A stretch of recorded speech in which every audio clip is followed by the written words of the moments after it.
Most of you are aware I teach on Wednesday morning and evening, and in case you don't come, you're really missing a colossal blessing. I hear the teaching is awesome. Anyway, but I teach on Wednesday mornings and Wednesday nights, and not this past Wednesday, but the Wednesday before. I don't remember exactly what I was talking about, but at some point in the morning class, one of the ladies in there raised her hand and said, well, because I used a number, and I said something about a number, and she said, well, isn't 7 the number of completion? I said, no, 6. And she looked kind of puzzled. I said, I've got 6 kids. 6 is the number of completion. It is the number of completion. But that being said, with 6 kids, we have fortunately Carolina's been able to have great prenatal care with each of her pregnancies. And as a part of that, here in the United States, one of the things that you're likely going to experience is that throughout the process, there are going to be at least 1 or 2 ultrasounds that they will do. And typically between 16 and 20 weeks, an expectant mother will have an ultrasound. And a lot of times that's when they find out the gender of the child, which I know is shocking. You can tell gender.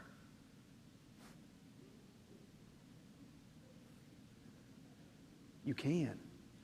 It's not a social construct. Anyway, that was free.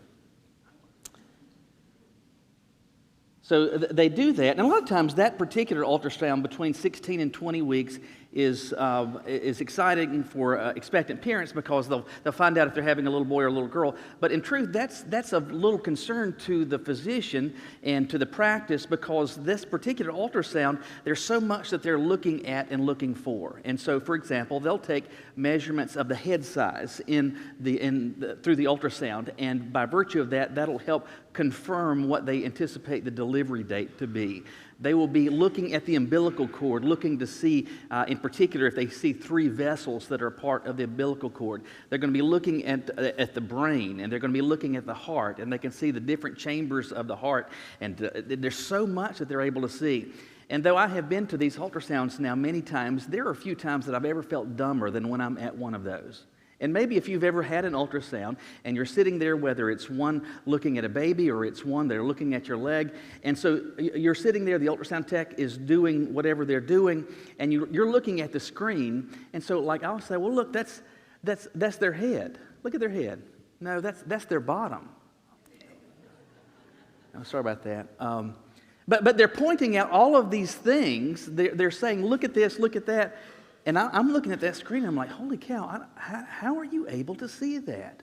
I mean, I see what looks like a scrambled channel where you need to go adjust the rabbit ears, and you're seeing you're counting vessels and chambers of the heart, all this stuff. It's amazing how much of this that you're able to see. And I'm sitting there looking at it, and I'm like, I just can't see it. I just can't see it. With that in mind, we've been working our way through the book, or through the chapter of Romans 8. And in doing so, it's been part of a series that I've called Freedom, and thinking about a varied number of freedoms that we experience as those that are followers of Christ. And one of the things that this chapter begins to unfold is that this is the reality. As a follower of Jesus, once you cross that line of faith and begin a relationship with the one who made you, and you're leaning on and leaning into Christ, and you have this personal relationship with Jesus, there are things that you are able to see and things that you're able to understand that, simply stated, outside that relationship you cannot see and you do not get. In short, what it is that we are as followers of Christ, liberated by Him, freed by Him to see some stuff we could not otherwise. But what? But what exactly is it we're able to see? We're going to think about that question and see how this passage answers it today in Romans 8, starting today with verse 18.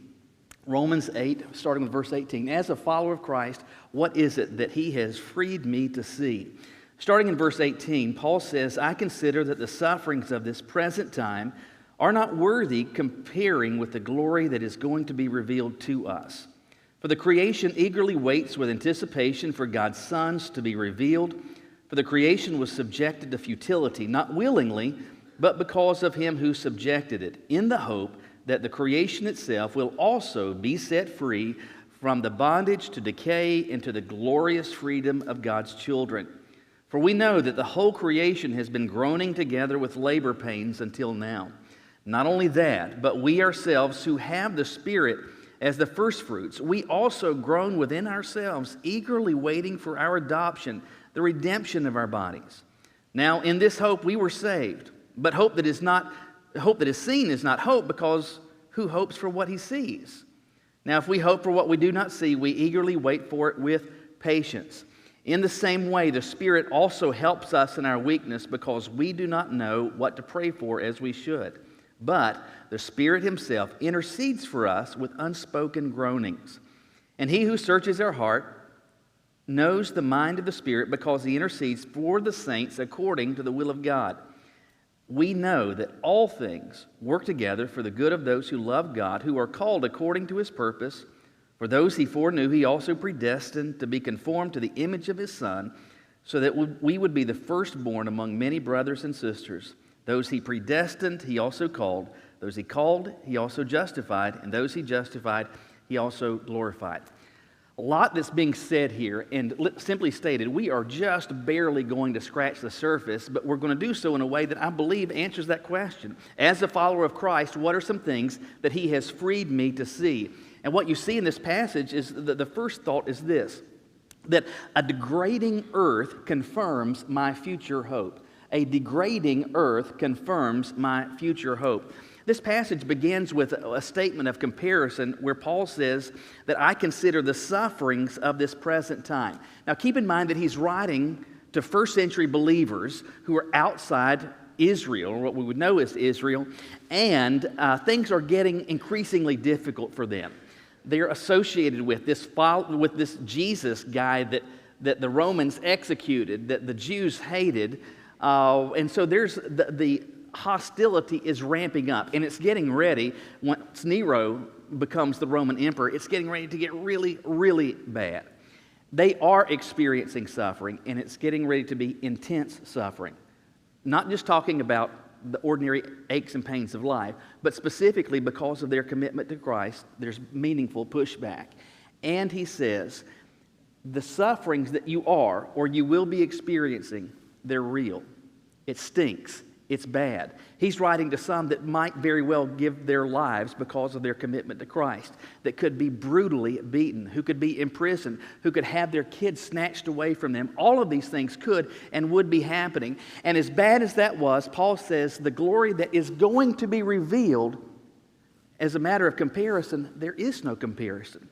What God has prepared for you as his follower is so great that by comparison to the sufferings of now, well, that there is no comparison. That's how great, how wonderful it is that what God has prepared for you.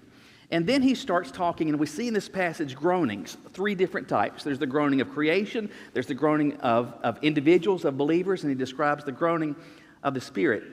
All of these are things that we should pay attention to, but he starts by saying that the creation itself is groaning, and it's eagerly waiting anticipation for God's sons to be revealed.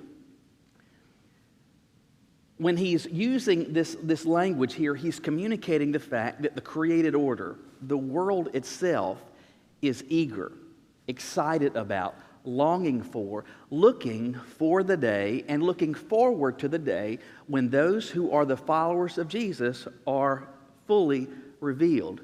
Which is to say, it is when those who are followers of Christ get a glorified body. When we are finally experiencing life as God intended us to experience it. When we are free from the limits of mortality. When we are free from the bondage and the constraints of disease and age and degradation. We are looking forward to that. But he says even the created order itself is. Because, he says, the creation was subjected to futility. Meaningfully deep thoughts he is communicating in this passage. I just want to make it very simple. This is appealing back to the early chapters of Genesis, and very simply stated, what we see is this. When sin came into the world by virtue of human choice, it affected and messed up everything. And certainly for us as individuals, as humans, it had this amazing impact, this horrible impact, because it meant for us the clock started ticking. It meant, for example, this past week my back has been hurting. that your knees are aching this morning and that you might have had trouble getting out of the bed. It means that there are funerals that you've had to go to and there are diseases that you get diagnosed. All of these are horrible things that are the fruit of sin. And we experience these individually, but not just we who are people, but the entirety of the created order. Paul says, that the creation was subjected, which is to say it had something imposed on it, and it was futility. Well, if something is futile, what does that mean? It means that it's spinning its wheels and not getting anywhere. A whole lot of smoke, not any heat. As beautiful as the world is, and it is beautiful, as complex as our world is, and it is phenomenally complex, as intricate as the design is that is undergirding everything in our world, and that is an absolutely true statement, our world is not getting better. Our world, I'm not just talking about culture, but I'm talking about the physical order itself, is degrading over time. It's not getting better, it's actually getting worse. Let me pause there to say this. There are absolutely political ramifications of this topic, to be sure. And there's a lot of hostility on the right and left and towards the right and left with respect to this. But something that has no connection with politics is this reality. As followers of Jesus, we who have been given God's truth, we should understand that the world from the get-go has been entrusted to our care. That the created order has been entrusted to our care, and we are to be operating as stewards of it. Not just any steward, but a good steward of it. That means that we ought to pay attention to how it is that we're operating in this world. We ought not act as though we're the only ones who have ever or will ever live here. Well, I just dump that oil out in the ground.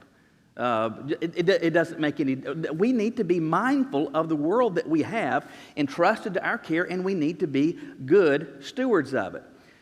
You are aware, if you read anything, if you watch the news, though, there is so much debate, and there is at the front and center of so many discussions and high-level talks between governments and between municipalities and states and all of these areas, so much talk about everything related to the environment, about global warming, about all of these various topics you hear constantly. And our culture is aware, humankind seems to be aware of this fact. Our world is becoming a more hostile place. That storms seem to be getting more intense. I mean, we're getting ready to be eaten up by cicadas, I think, this summer, aren't we? I mean, that's how I plan on spending my summer, getting gnawed at by these bugs that have been in the ground for 40 years.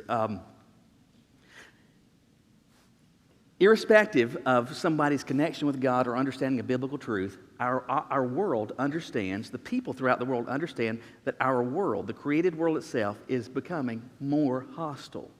It is getting worse. Now, that leads the ideological left to say, well, we've got to stop this, we've got to reverse this. But those who have the truth, who have been given and paying attention to what God has said, can pay attention to this and realize that he is communicating a thought. He is communicating an important idea. That as time passes, you can write it down. You can bank on the fact that the world is going to become increasingly hostile to us because it is getting closer. It is getting inching closer to the time when we, who are God's children, will finally experience the glory that he says is in store for us. In short, the degradation of the world itself is a reminder to us it's getting worse, and he said it was going to get worse before it would get better. Is that simple enough? Well, that's important, and why is it that he wants us to see this? Let me answer it this way. After my father's passing, my mom gave me my dad's pellet grill. He'd only used it a few times. If you've ever had a pellet grill or you don't know what I'm talking about, instead of using charcoal or propane or anything like that, it uses these little wood pellets that, I guess, out of compressed sawdust. Anyway, it burns that, but it needs electrical power. And so we'd gotten this thing from Charlotte to Greensboro, and I'm not a good person that's prone to just reading instructions before I start something. I'm like, figure this out. We'll just start.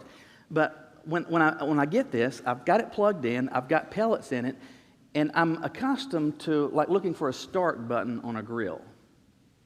But I don't do that because I don't see a start button. I see something that says on, but when I do that, I hear this fan going. I better read some instructions. Anyway, so I read the instructions, and what's going on is that there is this glow plug down in the bottom of it that gets red hot, and there's an auger that's sending some of those pellets to it, and they begin to catch fire. But what it says is this: there's going to be an awful lot of smoke, a lot of white smoke, and then it's going to clear up. And once it does that, then you're ready to cook. I am so glad that I read that, because I promise you I would have otherwise called the fire department. I turned this thing on, and I hear it beginning to do its thing, and then I see a little puff of smoke, a few more puffs of smoke. And then all of a sudden, it is belching out white smoke as if a new pope has just been elected. And just clouds of, and I'm like, but then I remembered, oh, it said it was going to be really smoky before it would clear up. And you know what happened? It got really smoky before it cleared up. And you know what? I was okay as I was seeing this because I had that information. What I'm saying is this: as a follower of Christ, there's some stuff that He has let you in on, that He has liberated, that He's freed you to see, and that's this: a degrading earth. And keep in mind, this is not at all, do not misunderstand me, I'm not encouraging you to start throwing trash out in your front yard. I'm not suggesting that you ought to dump used oil down the sewer drain. Do not do that. We are called to be good stewards of this earth. We are. We must be. And we who are followers of Christ should most take that seriously. However, He has said it's going to get worse before it gets better.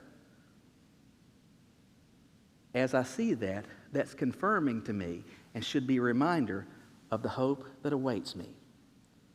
He's pulled the cloak back. A degrading earth confirms my future hope. But He describes something else, and that's this: something that otherwise you couldn't see, that because of your connection with Jesus, you can see. And that's this: the Spirit is helping me with my ignorance. Some of you are thinking, thank God my spouse was needing that. Some of you were thinking. Anyway, but the Spirit is helping me with my ignorance. Again, we cannot, and there's not enough time to do justice to the totality of this passage, but he's described out of the gate that creation is groaning. And as we are experiencing this groaning of creation, he says in verse 23, we also groan within ourselves. Again, the older that you live, the longer that you live, the more it is that these bodies we have, they groan. We don't get better over time. We experience increasing pain and difficulty and limitation. We are increasingly subject to disease. All these terrible things are happening, and we are groaning because we're going physically through some bad stuff. We're operating in a hostile environment that's getting worse. Our bodies are getting worse over time. With all this bad stuff that's going on, because of our relationship with God, what are we prone to do? Please help me. God, I'm hurting down here. My back is killing me. Do something about this. I've got this cancer diagnosis. Please do something about this. I've got this loved one that I'm watching waste away. God, I need you to do something. We are experiencing all of this, and we are groaning unpleasantly because of it. Naturally, we are asking for help. That makes sense that we should do this.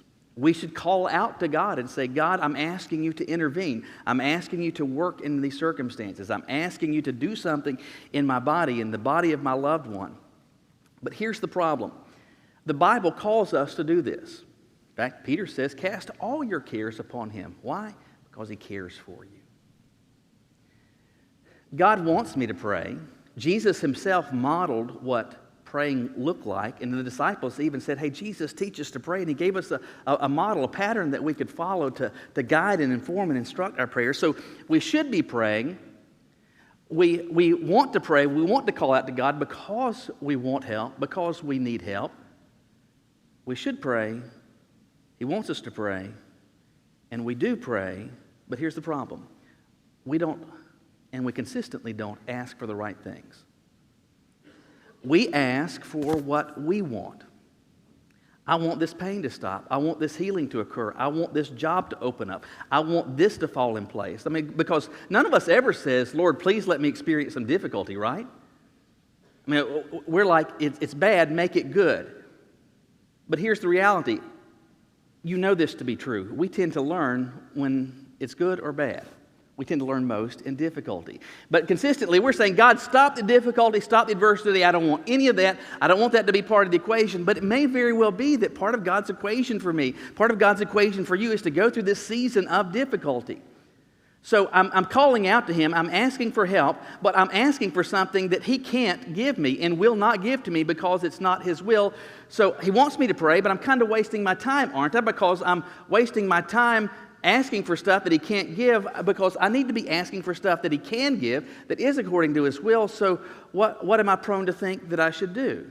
Let me answer it this way. Caroline does the vast overwhelming majority of folding in our house. And I hate folding clothes.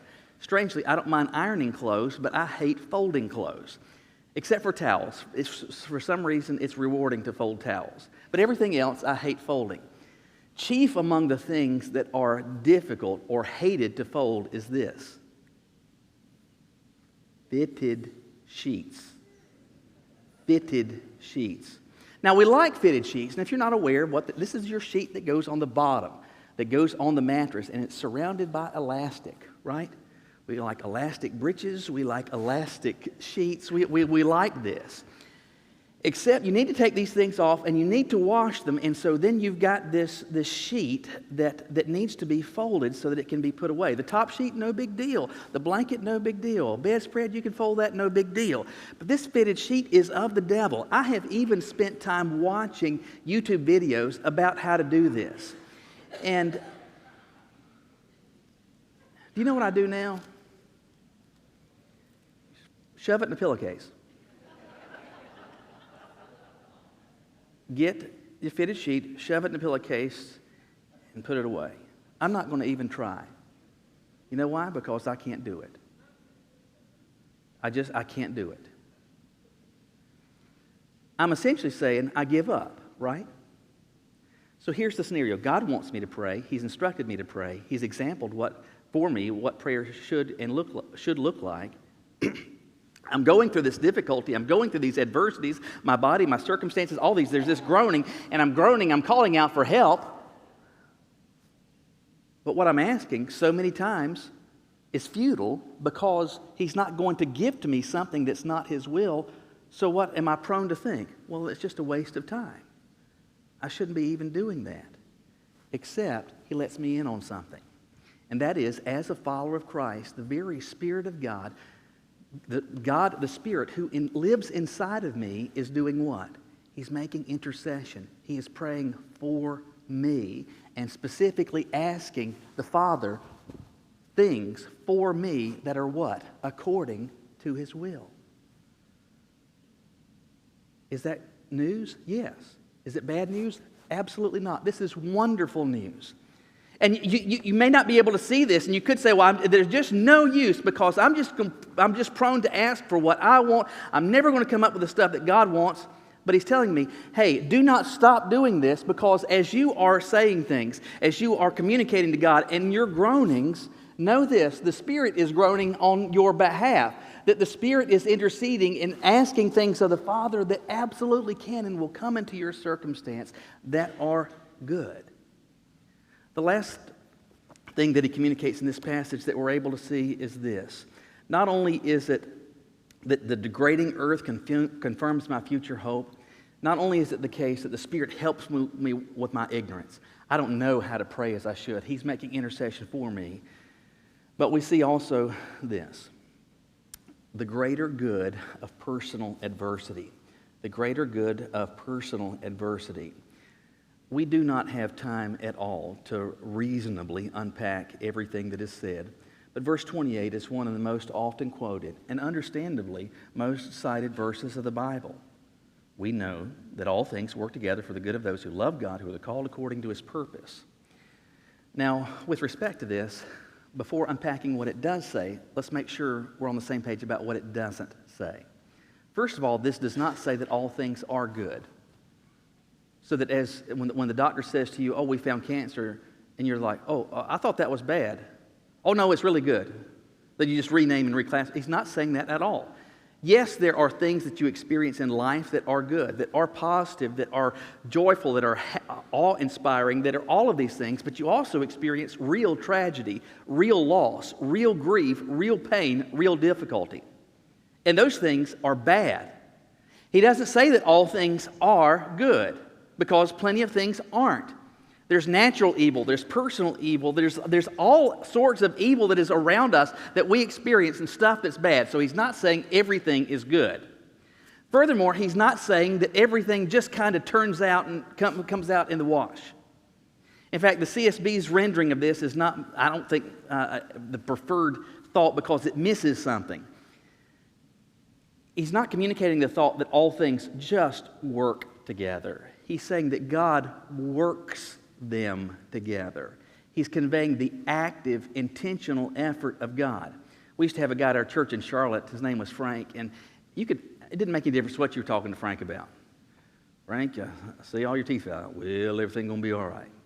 Well, I think the Panthers won Sunday. Well, everything's going to be all right. I think they're going to lose next week. Well, everything's going to be all right. Everything, Frank was, everything's going to be all right.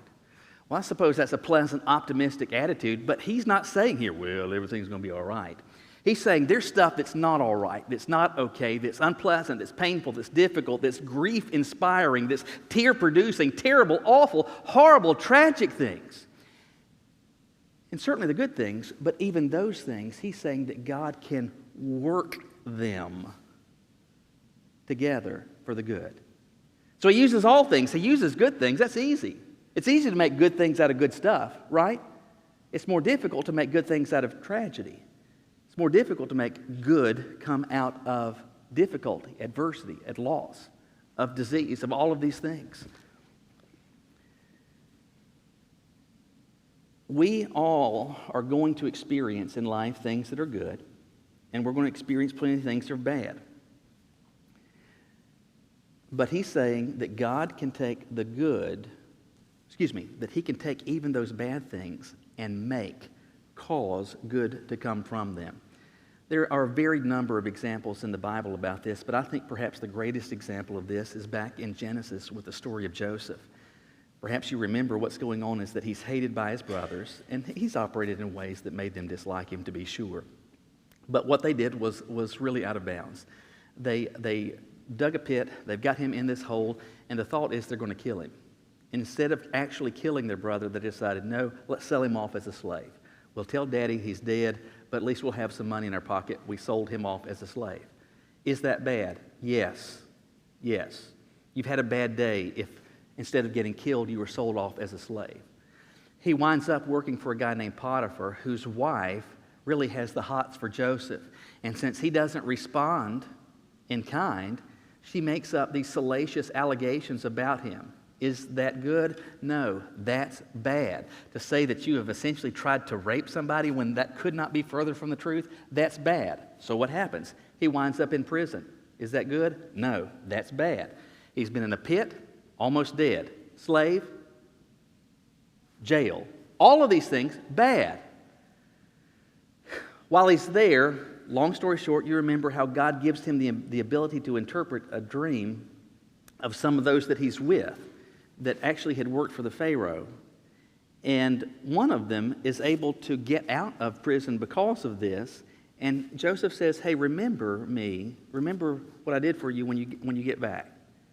And literally years pass because the guy forgot. That's bad. Still in jail. Done nothing wrong. Finally, you remember he's brought before the Pharaoh to interpret a dream. He successfully does that and is elevated to number 2 in the empire. So there's Pharaoh and then there's Joseph. That's pretty awesome. But then what happens? Famine strikes. Is that good? No, that's bad. But what happens? God has used him to prepare the people of Egypt such that his brothers and father back at home, they think that Joseph is dead. They make their way to Egypt to try to get some food. Long story short, they think that Joseph is long since dead, or who cares what happens to him. And they are actually standing before him. They don't even recognize him, and he calls them on the carpet. And I don't know if you remember what he says to his brothers, but he says this. Once he tells them who he is, and they're probably thinking, ooh, we're all goners. He says, listen, what you meant for evil, God meant for good, so that through this many could be saved. So actual bad stuff was going on. Meaningfully bad, horrible things were going on. But as that was going on, God was working, and He was working even bad stuff for what are ultimately good purposes. Hearing this, in fact, maybe even some of you today could have difficulty accepting this because you're like, that just sounds like spiritual drivel. Just this past week, one of Catherine's teachers passed away. She was diagnosed, but just before Christmas, with breast cancer and died this past week. And there's going to be a funeral tomorrow for a 34-year-old who leaves behind a 2-year-old and a 1-year-old. And imagine if you're sitting there and you're that grieving husband and somebody says, well, we know that God works all things together for good. I say, shut your mouth. My heart is broken. My world is devastated. I don't know which end is up. How in the world, but there's nothing good here. This is terrible. That's where the beginning of this passage has to be paid attention to. Because back in verse 18, do you remember what he says? He says that the sufferings of this present, right now, what you can see right now is not worthy to be compared to what will be revealed. Listen, maybe it is that God uses you to come alongside someone who's hurting this week. And maybe it's another follower of Christ, maybe another believer. And it could be that they could say, you know, I know this verse. I've got it cross-stitched on my hallway in a frame. But it sure doesn't mean anything right now. Maybe what it is that God can use you to say, or maybe even what God is saying to you now is this. Him saying that He is going to work even the bad together for good, it may be absolutely the case that you can't see it right now. The people that he was writing to, they were seeing the sufferings of the present, but they couldn't see the good that was going to come. They couldn't see what God was, the bigger thing that God had going on. As you're going through the bad, you can't see what He's up to. But what He's done is He's pulled back the curtain and He said this. Everybody else just thinks that the sky is falling. Everybody else is citing Chicken Little. But you, I'm letting you in on this.